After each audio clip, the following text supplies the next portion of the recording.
Any grade school student can tell you that Alexander Graham Bell invented the telephone. But that's not how Bell would have described his greatest accomplishment. He saw himself as a teacher, specifically a teacher of deaf children. However, even though he was raised by a deaf mother and married a deaf woman, many deaf people to this day see Bell as an enemy. He was an oralist, meaning he thought the only way to teach deaf children to succeed in society was to teach them how to speak and to keep them from learning sign language. This is the story Katie Booth tells in her book, The Invention of Miracles: Language, Power, and Alexander Graham Bell's Quest to End Deafness. Katie Booth is a freelance author and part-time writing instructor at the University of Pittsburgh. She was also raised in a mixed hearing-deaf family. I asked Booth why she took on Alexander Graham Bell. My interest initially was not about Bell specifically, but about the method of education that he spearheaded in America, which was also the way my family had been educated, my deaf family members. And I knew it was really traumatizing to them. And I also knew that it was part of the reason that sign language as a language had to struggle so much to be taken seriously and for deaf people to have access to this language. And so I was interested in all of that, but that's not a story, right? That's a topic. I really resisted Bell because having grown up with deaf family members, I grew up with a hatred of Bell. The cultural story that had been passed down to me was one in which he was the enemy.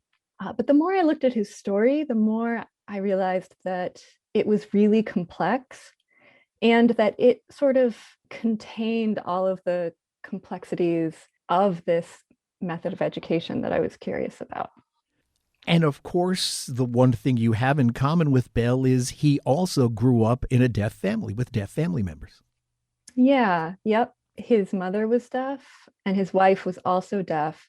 Although it's the way that we are quite different is that both his mother and his wife lost their hearing postlingually, which means they already knew language. They already had English language. They already had some form of speech by the time they went deaf, whereas my family was prelingually deaf. They were deaf pretty much from birth. And I guess the conflict is, just the basic conflict is Bell believed in teaching the deaf to speak, whereas the deaf, it seemed, pretty much wanted to stick with sign language. Is that the basics? I mean, that's a simplified version. I mean, there were certainly deaf people historically who were interested in speech.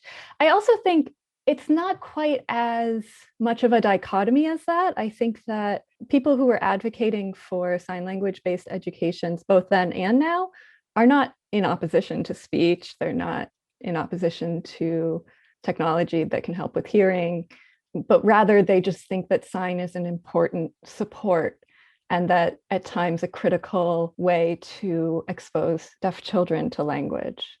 In Bell's time, how long had sign language, American Sign Language, been in use? Well, that's a complicated question because, like any language, American Sign Language grew and evolved from other forms of sign language. I think the language that we see now had its roots in the early 19th century with the opening of the American School for the Deaf. But when that opened, it was using French Sign Language. But as people from around, especially the Northeast, came to that school, they brought their own regional sign language to the school. And those regional sign languages had been around long before that. So a long time. When Bell came on the scene, so to speak, what did the education of deaf children look like at that time? So at that time, most deaf children who were educated, and not all deaf children and also not all hearing children did receive educations at that time. But if they were educated, they usually went to a residential deaf school, often kind of later in life. I mean, not that much later, they were still children, but sometimes as late as 10 years old, because they didn't have many years for that schooling. So the idea was that they should get it when they were a little older. So they went to these residential schools where usually the language of instruction and the language of life was American Sign Language.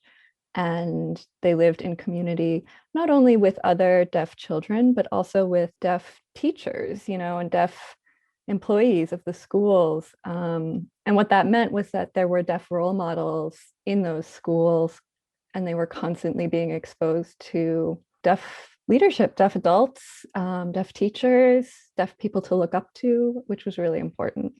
How was sign language seen by society at the time? In the book, you write that it was almost seen as, primitive. Yeah, well, I mean, the story of sign language, the evolution of sign language, or the evolution of the way it was seen, rather, is pretty interesting. Essentially, there was a time when it was seen as quite beautiful and expressive and holy almost. And then as American culture began to really cling to the idea of normalcy being a value, people wanted to be quote unquote normal. As that happened, sign began to really be seen as a problem because it made people stand out. And then, Darwin came out with The Origin of Species around then. And under that sort of paradigm, that's where sort of the sense of it being primitive came in. And so there was a real shift somewhere in the early to mid 19th century, I think, was when things really started to shift. It shifted so much to the point that in the early 20th century, you're right, some states had laws mandating that speech be taught rather than sign language. Yeah, yep. The hold of oralism, the hold of this idea that deaf people had to learn to speak, and in order to do that, could not be exposed to sign. That idea really took hold. It dominated for a long time. In many ways, I would say it still dominates. Is that part of Bell's legacy? Yes. Yeah. I mean, Bell thought of his life's work as being a teacher of deaf people. That was what he thought of as his sort of primary work. It's not the way his story is usually told. And that was true even in his life, which was something he saw as kind of tragic towards the end of his life, or at least sad. But he really believed in this idea of speech, and that sign was unnecessary, and that speech was better, and that sign would sort of hold children back from speaking. When he first started advocating this idea, he was powerful, but he hadn't invented the telephone yet. But after he invented the telephone, he had a lot of celebrity to sort of put behind this movement, and he did. There is an awful lot about, other things Bell has done in his life, of course, burying the lead, not talking about the telephone, but he actually played a part in the assassination of President James Garfield, at least after the attempt. Tell us that story a bit. Yeah, well, I want to be careful. He didn't play a part in assassinating. Exactly. Yeah. He did play a part in trying to save President Garfield's life. There's a book called Destiny of the Republic, which goes into this in great detail. But yeah, he was trying to invent a device that essentially could locate the bullet inside of President Garfield's body. That bullet wasn't located until after his death. But the idea was that if they could locate the bullet, they could remove it and save his life. The actual truth of the matter is that if they had just stopped prodding their unwashed fingers into the bullet wound, that would have done a lot more for his health than finding the bullet and removing it. The bullet was sort of lodged peacefully in there and was not actually causing damage by itself, I don't believe. But yeah, Bell traveled down to Washington, D.C., worked with other scientists, and worked to try to save the president's life, though he didn't succeed.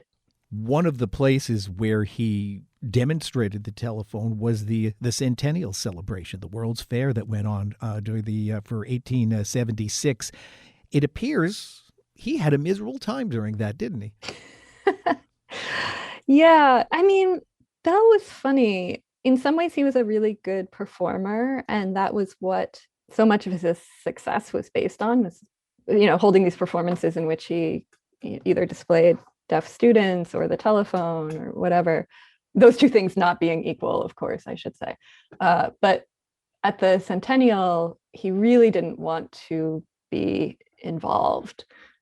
His benefactor sort of slipped him into the education exhibit, even though his device was electrical in nature. And yeah, he resisted so strongly.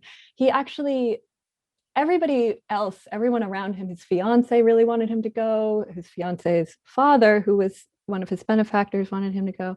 It came down to he wouldn't go. And what happened was his fiance, Mabel Hubbard, packed a bag for him and then took him on a carriage ride. He did not see the bag, apparently, and brought him to the train station and handed him his bag. And that was, they got into a little fight, and she wouldn't, she kept turning away. She was herself deaf, and she kept turning away from him. So as much as he pleaded and argued, she was essentially putting her hands over her ears, is what the hearing equivalent would be, right? She just wouldn't look at him, and therefore was just blocking him from any argument. And he did get onto the train and traveled down and caught the attention of some very powerful people. It was a major, major step to getting the telephone out into the world. It was kind of the best publicity he could imagine. Still to come, our conversation with Katie Booth continues with one of Bell's most controversial statements about the deaf. Plus, I find out just how little I know about the lives of deaf children. That's next on The Best of Our Knowledge. Got any questions or comments about The Best of Our Knowledge? Send them in. Our email address is knowledge@wamc.org. And if you'd like to listen to this or any past programs again, you can find them online at our flagship station's website. Just go to wamc.org and click on the programs link. And while you're there, subscribe to the Best of Our Knowledge's podcast or download the WAMC radio app to listen on demand anytime, any place.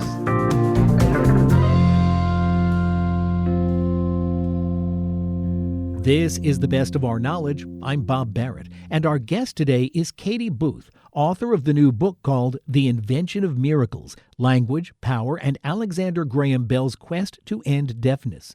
In the book, Booth notes that one of Bell's most infamous statements about the deaf is, and I'm quoting here, "We should try ourselves to forget they are deaf. We should try to teach them to forget that they are deaf." I asked Booth if this is seen well in the deaf community. Not by most people that I've heard from about those words. The record, it's a quote that gets used again and again as evidence of his lack of understanding, his lack of respect for deafness, his desire to do away with deafness, if not physical deafness, then certainly cultural deafness, though he took steps to try to minimize physical deafness as well. There is certainly no stigma to sign language now. It's almost ubiquitous in any public appearance. How did that change? When did the deaf start to reclaim ASL? I would have to push back against that idea. There's actually still a huge stigma against sign language when it comes to teaching deaf children. A startlingly small percentage of deaf children learn sign language. Really? It's less than 10% use it in their homes, and less than 10% use it in their schools. And I'm forgetting the exact, one is 6%, one is 8%, but there's tremendous amounts of research on this by deaf researchers, deaf scholars, deaf scientists. Sign language is seen as beautiful in the hearing world by many, many people. It is still not seen as necessary for deaf children. For that reason, most deaf children are still raised without access to it, which has really sobering consequences.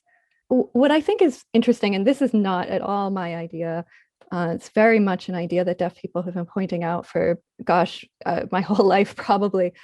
I think it was in the late 80s or early 90s when we started to see baby signs become popularized, which was like many forms of sign language in popular culture. It was not deaf-led. It was not sign language. It was a sort of simplified version of I don't know exactly what it was, but there was all of this enthusiasm all of a sudden for hearing babies to learn sign language, and that continues to this day. But at the same time, most parents of deaf children, the pattern seems to be that they are instructed or advised not to let their children use sign language. So I think that you're right that in this sort of popular imagination, there's a glorification of sign language, but I think it's really important to understand that deaf people are still not, are too often left out of that, and actual deaf concerns are often left out of that. Not always. I mean, having an interpreter in the White House is a huge, big deal, and definitely something that deaf people and organizations were pushing for. But a lot of the representations of sign language are led by hearing people and profited off of by hearing people to this day. And it's still kept from deaf children. So was I just a perfect demonstration of how little the hearing world knows about the deaf world? I mean, yeah, I mean, no, I shouldn't. I mean, I'm happy to help. Thank you. Yes, that's a good. I think it's true, and I am also a hearing person. I am not a perfect. I am sort of a conduit for these stories, or I try to be. I try to honor the research that I've seen that has come out of the deaf community, and the stories that have been told to me, and the stories that I have found in my research. But the most powerful stories you will encounter about deafness are those that are told by deaf people, and those are still not, for the most part, still not being embraced by hearing people, by hearing media. The control is still with hearing people. So what needs to happen? Is there a perfect world where oralists and sign language can come to an agreement and that both are valuable? I mean, I think oralism, as a rule, excludes sign language. So long as that is the case, I don't think so. Sign language educations often incorporate forms of, classes on speaking, but like the broader idea that sign language has no place in our world, I don't think is something that's not a compromise. That's exclusion, that's oppression. And so I think that there are a lot of initiatives today that are trying to educate hearing people and also to take political action. The Lead K movement comes to mind. I don't know a huge amount about it, but from what I see, it seems to be doing good work. One of the fears about not allowing deaf children access to sign language is not one of the fears, one of the outcomes is something called language deprivation. And there's a lot of deaf researchers, scientists, sociologists who are looking at what's going on there. There's a lot of effort being put into understanding language deprivation. And I think if we're going to have a way forward, I don't think the way forward can exclude sign language. I don't think that is okay. And I also think that there has to be a real reckoning with language deprivation and what's happening to deaf children. Well, so Bell might be the enemy then, in the end. I mean, he did a lot of things that were not very good. That's for sure. He also was a complicated person. I started out really hating him, and in the end, I don't know that I still hate him. I don't think that that's true. I think that once you really encounter a person's humanity, what ends up happening is that you learn from them in some way. And I think that that's why, part of the reason I wanted to write this story, or that I thought it was important to look at Bell, is because I am a hearing person. And this is our history. This is the history of hearing people. This is the history of what we have done and what we have to come to terms with. And so I think just dismissing him as the enemy really lets us all off the hook. I think we need to reckon with the world that he helped create and to work to dismantle some of it. Again, the name of Katie Booth's new book is The Invention of Miracles, Language, Power, and Alexander Graham Bell's Quest to End Deafness. It's published by Simon & Schuster.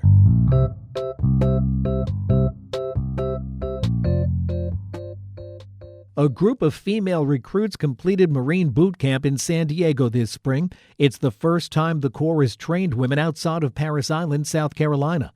Congress has mandated that the Marines fully integrate women into its boot camps. Still, it's likely to be several more years before that happens. Steve Walsh reports for the American Homefront Project. Though isolated, the first group of female recruits to train in San Diego understood people were watching.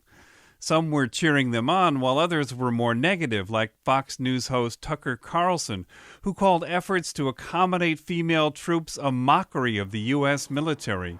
Senior drill instructor Amber Starosik. They're not oblivious to what happens on social media. They know what's being said. I think it became more of a challenge to them to push them to be harder than it did set them back. The cameras often followed the women as they ran, swam, climbed obstacles, and crawled through the California dirt. The low point came midway through the 13 weeks, says drill instructor Stephanie Fall. When it came to initial drill, they were very, very nervous, and they messed up a lot, and we actually tied for last. Drill, synchronized marching. The women came in behind the 5 male platoons. The males are loud as they move their weapons in unison from shoulder to shoulder. Fall says women are meticulous, better attention to detail, but they weren't confident. Then came round 2, final drill, says recruit Marianne Parra. I think we all woke up and said, why do we put ourselves down? Everyone else is breaking us down. We're supposed to be the ones building ourselves back up. They won, beating the 5 other platoons. And you could tell the moment we hit that parade deck, there was just passion. All of us remembered why we wanted to be a Marine. There were a lot of tears when they announced that Platoon 3241 won drill. We were so happy. There were more tears to come. Unlike the Marines' traditional training site for women in flat, swampy Parris Island, South Carolina, West Coast Boot Camp culminates with scaling the Reaper, a summit that looms over training at Camp Pendleton. And you see the Reaper, even at the chow hall. And us girls, even I've overheard male recruits, you see it and you just kind of tremble. But they reached the top, where they held the traditional ceremony. Each new Marine received an Eagle Globe and Anchor pin, the symbol of the Marine Corps. Para, muddy and sleep-deprived, held it in her palm. It meant so much more than I thought it was going to mean. Graduates of West Coast Boot Camp are dubbed Hollywood Marines, and these women are the first female Hollywood Marines in the 100-year history of San Diego Boot Camp. And it's true, looking down at this, I didn't think I was strong enough to be here. Every single day I was scared to be here. This shows to everyone that I actually can. Shows to myself that I'm bigger than I am. The Marines are the last service to fully integrate women into boot camp.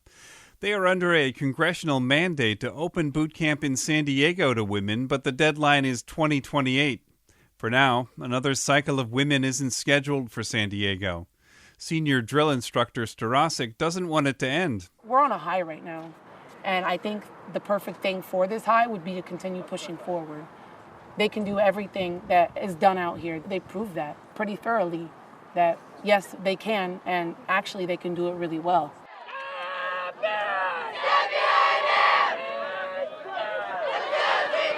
Though unless something changes, these 53 women are the first, and at least for a while, the last female Hollywood Marines. In San Diego, I'm Steve Walsh. The American Homefront Project is a public media collaboration that reports on American military life and veterans. Funding comes from the Corporation for Public Broadcasting. Have you spent the pandemic doing, well, not much of anything? Well, don't sweat it. It appears that's just the way we humans roll. That's the topic of today's Academic Minute. Not doing much during the pandemic? Don't sweat it. I'm Dr. Lynn Pascarella, President of the Association of American Colleges and Universities. And today on the Academic Minute, Ingrid Nelson, Associate Professor of English at Amherst College, says this isn't the only time we've done nothing. We've been hearing a lot lately about the benefits of doing nothing for your health, productivity, and society as a whole. These ideas are only the latest iterations of the long history of idleness as a Western philosophical and ethical concept. Ancient Romans developed a model of civic leisure called otium. To practice otium meant retiring from the business of the city in order to study politics, philosophy, and history, and to write new works in these disciplines. Cicero and Seneca argued that these activities not only provided personal enrichment, but also benefited society as a whole. Even so, the Roman philosophers were careful to distinguish otium from self-indulgent idleness, or sloth. In the Middle Ages, theologians sharpened this distinction. They identified sloth by its Latin name, acedia, as one of the 7 deadly sins. But they also praised the contemplative life of monks, nuns, and hermits that consisted of activities like study and prayer that served the greater good. In modern exhortations to do nothing, these two concepts of otium and acedia collide with our capitalist productivity culture and the omnipresence of technology. One kind of doing nothing aligns with the concept of otium as a social good, encouraging walking, reading, and engaging with your community instead of your smartphone. And the wellness movement's treatment of idleness rebrands the medieval sin of sloth as a virtue, personal downtime as beneficial to your health. To decide whether you should do nothing, then, it helps to think about which kind of idleness you are choosing, otium or acedia, civic leisure, or personal rest. That was Ingrid Nelson of Amherst College. You can find this, other segments, and more information about the professors at academicminute.org. The Academic Minute is a production of WAMC Northeast Public Radio in partnership with the Association of American Colleges and Universities.